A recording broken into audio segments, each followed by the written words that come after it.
Remède naturel avec Gombo. @gr@naturel. Le Gombo a rapidement gagné la réputation d'être un soi-disant super-aliment pour les personnes atteintes ou à risque de diabète ou de cancer.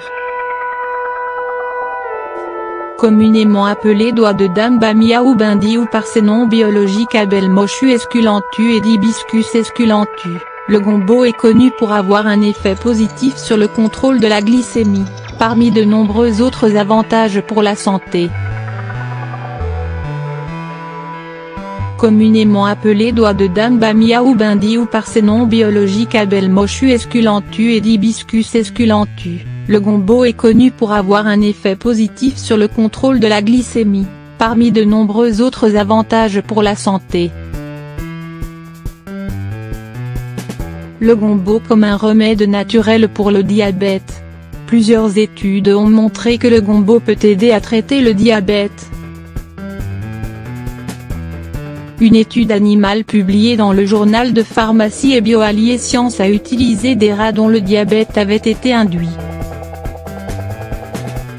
Cette étude a révélé que les graines et les peaux de Gombo ont des propriétés antidiabétiques qui ont conduit les rats à des niveaux stabilisés de glucose sanguin.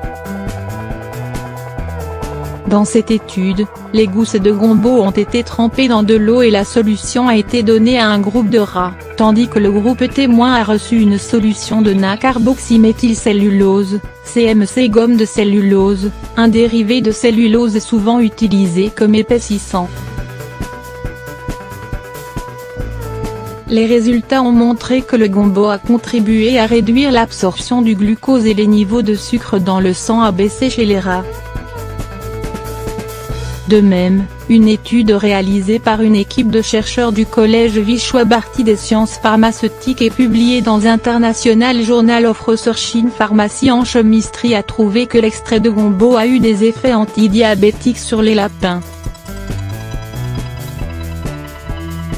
Au cours d'une période de temps de 10 jours, le Gombo a progressivement réduit les niveaux de glucose sanguin chez le groupe expérimental de lapins, comparablement à la réduction causée par le médicament contre le diabète, la metformine. Comment préparer le Gombo pour traiter le diabète?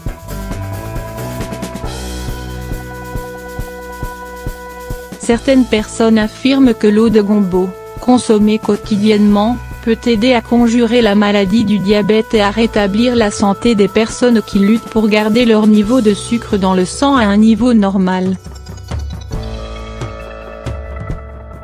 Voici comment la préparer. Lavez soigneusement 4 gousses de Gombo de taille moyenne. Coupez les 2 extrémités. Les gousses avec une fourchette sur les côtés ou les diviser en 2. Placez les gousses dans un verre et les couvrir avec de l'eau à température ambiante. Laissez le Gombo dans l'eau pendant la nuit.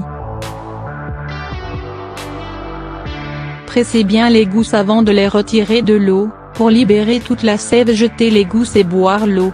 Pour ce faire, une fois par jour pour réduire les effets du diabète ou pour traiter le diabète pour une personne prédiabétique. Des préoccupations de sécurité. Si vous voulez tenter de contrôler votre diabète en utilisant des restrictions alimentaires, la consommation d'eau de Gombo peut être bonne pour vous. Toutefois, si vous prenez la metformine pour contrôler votre diabète, sachez que l'utilisation de l'eau de Gombo peut interférer avec la metformine, ce qui pourrait affecter votre taux de sucre dans le sang, et les niveaux de glucose peuvent augmenter au lieu de tomber lorsque le Gombo est utilisé comme un traitement tout en prenant la metformine.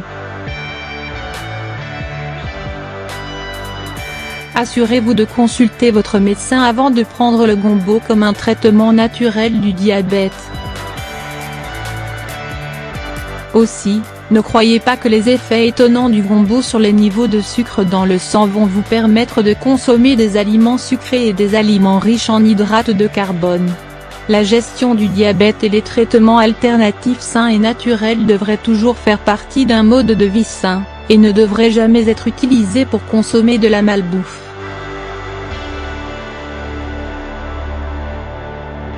Utilisez de l'eau de gombo en tant que partie d'une alimentation saine, et évitez la tentation de prendre des sucreries quand vous trouvez que l'eau de gombo aide à contrôler votre taux de sucre dans le sang.